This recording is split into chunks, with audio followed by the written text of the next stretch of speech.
If you're looking for an indoor fountain that really gives you the sound of water that you love, this one is going to be perfect. It's a beautiful butterfly with what looks like a gazing ball underneath, and of course the water just recirculates. This is run by electricity. It plugs in, has a nice long cord in it, and it has a switch on the cord, so it's very, very easy to work.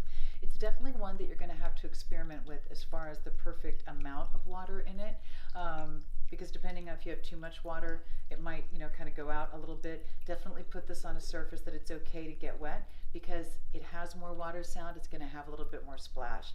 But I love it. I think it's very peaceful. It's serene. If you love the sound of water, I think it's going to be one that you absolutely, absolutely love. And this is the easiest way to have that sound in your house.